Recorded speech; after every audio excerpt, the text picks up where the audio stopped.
అందరికీ నమస్కారం. శ్రీకాకుళం జిల్లా district review committee meeting DRC మీటింగ్కి డిఆర్సి అంటే చాలా ఇంపార్టెంట్ మీటింగ్ సార్. బట్ కానీ కొన్ని కారణం వల్ల మధ్యలో ఆనరబుల్ ప్రైమ్ మినిస్టర్ ప్రోగ్రామ్ రావడం, అలాగే సైక్లోన్ హెవీ రైన్స్ రావడం వల్ల ఈ ప్రోగ్రామ్ అంటే ఈ మీటింగ్ మనం పోస్ట్పోన్ చేశాం సార్. బట్ కానీ ఈరోజు ఒక 8 టాపిక్స్ మనం పెట్టడం జరిగింది సార్. 8 టాపిక్స్లో అగ్రికల్చర్తో స్టార్ట్ చేస్తూ ఇండస్ట్రీస్, తర్వాత పెన్షన్స్, నరేగా వర్క్స్, శానిటేషన్ మీద, బికాజ్ ఇప్పుడు హెవీనెస్ తర్వాత శానిటేషన్ ఒక ఇష్యూ వస్తుంది. అలాగే మెడికల్ అండ్ హెల్త్ అండ్ చివరిలో స్కిల్ డెవలప్మెంట్ టాపిక్స్ మనం పెట్టాం sir. With our permission sir, I request yourself sir అంటే in charge minister sir to start. కొన్ని నెలలుగా మనం పెట్టుకోలేదు. గతంలో మీటింగ్ ఫస్ట్ క్వార్టర్లో పెట్టుకున్నాము. ఆ మీటింగ్లో ప్రధానంగా హెడ్ ఆఫ్ ది డిపార్ట్మెంట్స్ పిలిపించి ఒక అండర్స్టాండింగ్ చేసుకోవడం జరిగింది. బట్ ఇప్పుడు ఈ డిఆర్సి మీటింగ్ ద్వారా ప్రత్యేకించి ఈ శ్రీకాకుళం జిల్లాలో ఉన్నటువంటి స్థితిగతులు, లైఫ్ స్టైల్ కానీ, ప్రజానీకానికి పరిపాలన చేస్తున్నటువంటి యంత్రాంగాలన్నీ కూడా పూర్తిగా సమీకరిస్తూ ప్రతి సమస్యను కూడా, ప్రతి ప్రజా సమస్యను కూడా స్టేట్ గవర్నమెంట్ రిప్రజెంట్ చేయాలన్నా కూడా, ఒకవేళ సెంట్రల్ గవర్నమెంట్ రిప్రజెంట్ చేయాలన్నా కూడా అవన్నీ కూడా ఇక్కడ రివ్యూ చేసి మనం పూర్తి స్థాయిలో పనిచేయడానికి ఒక మీటింగ్ ఏర్పాటు చేసుకోవడం జరిగింది. ఈ మీటింగ్లో ప్రధానంగా జిల్లా అభివృద్ధి కోసం, జిల్లా సంక్షేమం కోసం రాష్ట్ర ప్రభుత్వానికి తెలియజేసే విషయాల కానీ, కేంద్ర ప్రభుత్వం తెలియాల్సిన విషయాలన్నీ కూడా కార్యాచరణ చేస్తూ ప్రతి క్వార్టర్లో కూడా మీటింగ్ పెట్టుకోవడానికి మనం ప్లాన్ చేసుకున్నాం. ఈ క్వార్టర్కి కూడా మనం టాస్క్ డివైడ్ చేసుకొని గౌరవ కలెక్టర్ గారి ద్వారా, శాసనసభ్యుల ద్వారా ఏ నియోజకవర్గంలో ఏం చేసుకోవాలి అనే దాని మీద ఒక యాక్షన్ ప్లాన్ ఏదైతే చేసుకున్నామో అవన్నీ కూడా కార్యాచరణ చేస్తూ ముందుకు వెళ్ళాలి. అంతేకాకుండా అడ్మినిస్ట్రేటివ్ సైడ్లో కూడా మనం తీసుకోవాల్సిన జాగ్రత్తలు కానీ, ఎక్కడైనా ఇబ్బందులు ఉన్నా కూడా అవి కూడా మనం ఈ మీటింగ్ ద్వారా స్టేట్ గవర్నమెంట్కి తీసుకెళ్లే విషయాలన్నీ కూడా మనం చర్చించడానికి ఒక మంచి వేదికని భావిస్తున్నాం. గతంలో గౌరవ ముఖ్యమంత్రి గారు ఇక్కడ మీటింగ్ ఫస్ట్ మీటింగ్ పెట్టడం జరిగింది. అందులో కూడా నేను భాగం అయినాను. ఆ మీటింగ్లో ప్రతి అంశాన్ని కూడా డిస్కస్ చేసే అవకాశం వచ్చింది. ఆ మీటింగ్లో ఉన్నటువంటి యాక్షన్ ఐటమ్స్ కూడా మనం ఒకసారి చర్చించుకోవాలి. దానికి ఫాలో అప్ యాక్టివిటీస్ కూడా ఏం జరిగాయని కూడా ఒకసారి చర్చించుకోవాలి. మరి డెఫినెట్గా ఒక కలెక్టివ్ అప్రోచ్తో అధికారులందరూ కూడా మంచి కోఆర్డినేషన్తో మనం పనిచేస్తున్నాము. ఇంకా పని చేసుకోవాల్సిన అవసరం ఉంది. నిన్నగా లాస్ట్ వీక్లో ఉన్నటువంటి విషయాన్ని కూడా మనం చాలా దురదృష్టమైన విషయం, ఎక్కడ ఏ ప్లేసుల్లో కూడా జరగలేని విషయం మన పలాస వెంకటేశ్వర టెంపుల్లో జరగడం చాలా దురదృష్టంగా భావిస్తున్నాను. వాళ్ళ కుటుంబానికి ప్రగాఢమైన సానుభూతి తెలియజేస్తున్నాము. అయితే వాళ్ళ కుటుంబానికి ధైర్యం నింపే ప్రయత్నం ప్రతి శాసనసభ్యులు కూడా ఇంటికి వెళ్ళి, అధికారులు అందరూ కూడా ఇంటికి వెళ్ళి వాళ్ళకి ధైర్యం నింపి గౌరవ ముఖ్యమంత్రి గారు ఇచ్చినటువంటి చెక్ని కూడా అందజేసి వాళ్ళకి మన వంతు సాయం ఎంత చేయాలో అంతవరకు చేయగలిగాము. అయితే జిల్లా అభివృద్ధి పట్ల ఒక అంకితభావంతో ఖచ్చితంగా మనందరూ కూడా పనిచేయాల్సిన అవసరం ఉంది. ఎందుకంటే ఇక్కడ ప్రజలు ఇచ్చినటువంటి అవకాశం ఇది. ప్రతి ఒక్కరు కూడా అధికారులు అవ్వచ్చు, శాసనసభ్యులు అవ్వచ్చు, ప్రజాప్రతినిధులు అవ్వచ్చు, ఇది ప్రజలు మనకి ఇచ్చినటువంటి అవకాశాన్ని పూర్తి స్థాయిలో సద్వినియోగం చేసుకొని మనం పనిచేయాల్సిన అవసరం ఉందని తెలియజేసుకుంటూ ఈరోజు ముఖ్యంగా ఒక ఎజెండా ప్రిపేర్ చేయడం జరిగింది.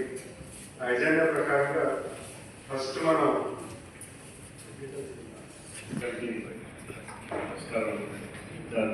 అలాగే గౌరవ నేను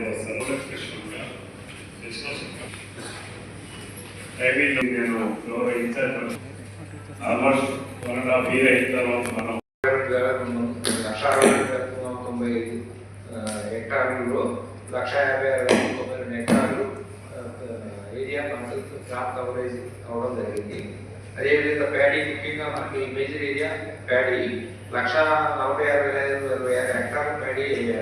మనం ఎక్స్పెక్టెడ్ ఈల్డ్ ఏంటంటే 5,400 kgs per హెక్టార్ అని ఎక్స్పెక్ట్ చేస్తున్నాము. The last 5 years average that normally they present this దాంట్లో ఏరియా మన ఏరియా కవర్ అయింది చూపించడం జరిగింది, చెప్పడం జరిగింది. చివరి ఎకరా వరకు 98% అయితే 2% ఉండిపోయిందంటే మరి 11వ తారీఖు వరకు టైం ఎక్స్టెన్షన్ చేసి కూడా ఎట్టి పరిస్థితుల్లో ఈ 100% మన చేతిలో ఉంటే ఎవరికైనా హెల్ప్ చేయడానికి కానీ రేపు మనం డాడీ ప్రొక్యూర్మెంట్ చేయడానికి కానీ చాలా ఈజీ ఉంటుందని చెప్పి నేను పర్టికులర్ ఇదే పని మీద ఉంది. నాకు మొన్నప్పుడు రివ్యూ తీసుకుంటే 2% అవ్వలేదంటే అది 11th వరకు ఎక్స్టెన్షన్ చేసి 11th పని కూడా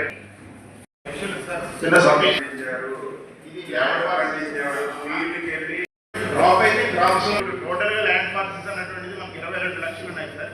అందులో నో క్రాప్ ఫ్యాలోస్ ఇవన్నీ కూడా తీసుకుని మొత్తం మార్కింగ్ అని చేశారు సార్.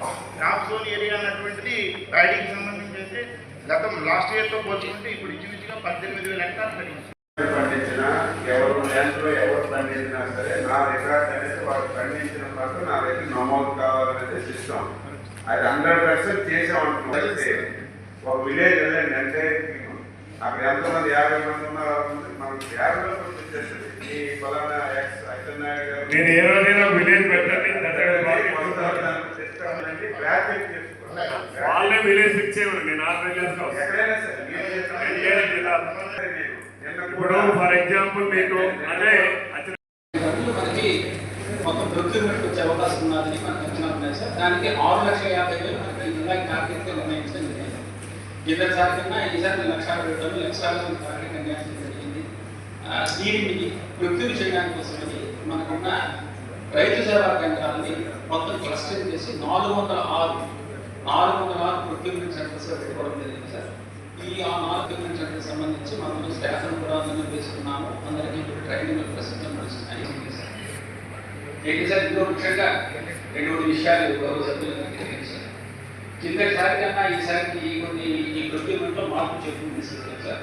ముఖ్యంగా ఈ తేమ శాతానికి సంబంధించింది ఏదైతే ఉందో దానివల్ల రైతులు నష్టపోతున్నారని ఇండోసా అనే కంపెనీని మన జిల్లాకి ఇచ్చారు. ఆ మాయిశ్చర్ మీటర్ ఏదైతే ఉందో ఇండోసా తయారు చేస్తున్న మాయిశ్చర్ మీటర్ని ప్రస్తుతం మన రైతు సేవా కేంద్రాల్లో వాడుతాం.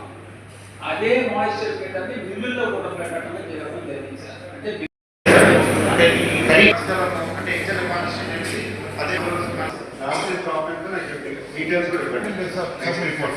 హార్టికల్చర్ డిపార్ట్మెంట్ వాళ్ళు మనకి క్లియర్ చేసేసారు. వాళ్ళు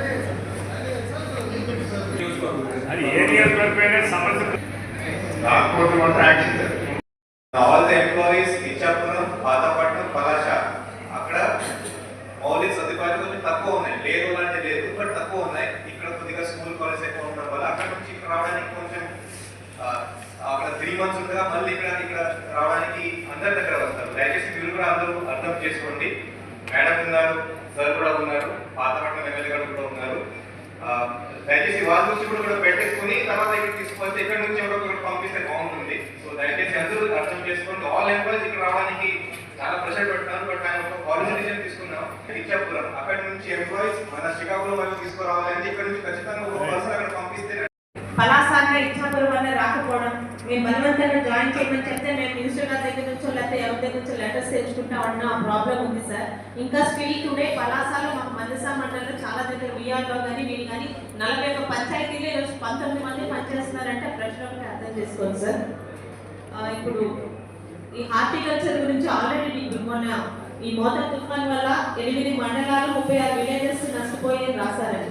అయితే వాటిని క్యాష్యూ కానీ అలాగే వెజిటబుల్స్ కోకోనట్లోని ఇబ్బంది ఉందని అయితే ఆ 8 మండలాలు క్లారిటీగా ఇవ్వగలిగితే, ముఖ్యంగా నాకు పలాసాలో వరితో సమానంగా ఇటు కొబ్బరి అటు జీడి ఉంది కాబట్టి వాళ్ళకి నాకు ఇన్ఫర్మేషన్ కరెక్ట్గా ఇవ్వగలిగితే బాగుంటుందండి. గవర్నమెంట్ తరఫున శాఖ మంత్రి గారు మన జిల్లా మంత్రి గారు కాబట్టి ఉన్నారని సమాధానం వస్తుందని అడుగుతున్నాం సార్.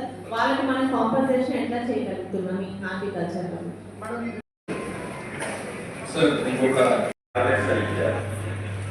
ఆ ఉద్దేశంతో 5 రోజులు కోర్టుకు వెళ్ళలేదు కాబట్టి వాళ్ళకి జీవనోపాధి ఇబ్బంది అవుతుందని చెప్పి ఎవరికైతే బోర్డులు ఉన్నాయో వాళ్ళకి మనం ఇప్పుడు అప్లికేషన్ అవన్నీ ఇచ్చాము. అది గ్రామానికి కొన్ని గ్రామాలు ఎక్కువైతే కొన్ని గ్రామాలు 2-3 కూడా వచ్చే దానివల్ల చాలా ప్రాబ్లం ఉంది. అన్ని అవసరాలు చేయమని చెప్పాను. దానివల్ల మనం ఇచ్చిన దానికంటే సరిపోయేది వస్తుంది. యాక్చువల్గా సార్ ఇప్పుడే కాదు సార్, అంటే నేను వచ్చినప్పటి నుంచి ఫైలింగ్ తుఫాన్ నుంచి ఈ రోజు వరకు సార్ ఎప్పుడు కూడా ఇన్లాండ్ ఫిషర్మెన్ అనేవాళ్ళు నెగ్లెక్ట్ చేయబడుతున్నారు ఏం చేశాం ఇటలీ కూడా ఇచ్చేసాం సార్. అయితే సార్ ఇది కూడా కనీసం మన మిగతా వేదిలో కూడా 50 కేజీ బియ్యం అందరికి ఇస్తామని నేను కూడా పాస్ సార్ అదే కాదు సార్. సార్ ఇంకొక చిన్న మాట సార్. యాక్చువల్గా నేను అంటున్నది ఒక రిలీఫ్ గురించనే కాదు సార్. ఎప్పుడు ఏది వచ్చినా సరే జనరల్గా కూడా ఇన్లాండ్ ఫిషర్మెన్ అనేవాళ్ళు పూర్తిగా నెగ్లెక్ట్ చేయబడుతున్నారు. ఎందుకంటే ఇప్పుడు ఎన్యూమరేషన్ చేయడానికి కూడా కనీసం వాళ్ళవన్నీ ప్రాపర్టీస్ అన్ని చిన్న దీంట్లో ఉంటాయి సార్, మీకు తెలుసు సార్. అవన్నీ కూడా ఈ కంపంలో కొట్టుకుపోవడం వల్ల కనీసం ఎన్యూమరేట్ చేయడానికి కానీ వాళ్ళు కాంపన్సేషన్ 15,000 బ్యాగ్ ప్రొక్యూర్మెంట్కి రిక్వైర్మెంట్ ఇక్కడ మన జిల్లాలో చేయాలి. జస్టిస్ మైండ్లో పెట్టుకొని 1,40,000 ఒక 50,000 టన్నులైనా అదనంగా మన జిల్లాకి పెంచడానికి ప్రయత్నం చేయమని నా రిక్వెస్ట్. కలెక్టర్ గారికి మీ ఇద్దరికి చెప్తున్నాను సార్, నా నియోజకవర్గంలో 60% పంట మార్చి నెలలోనే అమ్ముతారు. నా కాన్స్టిట్యున్సీలో ఆమదావలస నియోజకవర్గానికి 60,000 మెట్రిక్ టన్నులు నాకు జనవరి నుంచి కావాలి. ఎందుకంటే మాది క్రాప్ నోచడమే మేము జనవరి అంటే ఈ దసరా మినిమం అయిపోయిన తర్వాత ప్రారంభిస్తారు. మార్చి అండ్ ఫిబ్రవరి మార్చ్. సో ఇప్పుడు దాని మీద లోకేష్ బాబు గారు కూడా ఒక పాలసీ తీసుకున్నారు. ఎవరికి ఎప్పుడు ల్యాండ్ ఎలక్ట్ చేసినాము వాడు ఎన్ని సంవత్సరాల్లో ల్యాండ్ కట్టాలి, ఉద్యోగాలు ఇవ్వాలని గైడ్ ముందు లేదు. ల్యాండ్ ఇచ్చిస్తారు ఇష్టమైనటువంటి పోయి టైం కౌంట్ పెట్టారు. అది స్టేట్ లెవెల్లో డిస్కస్ చేస్తాం. ఆల్రెడీ కొన్ని క్యాన్సిలేషన్ అయ్యాయి. కొన్ని ఎవరో మనం ల్యాండ్ స్టార్ట్ చేయలేదు వాళ్ళందరికీ నోటీస్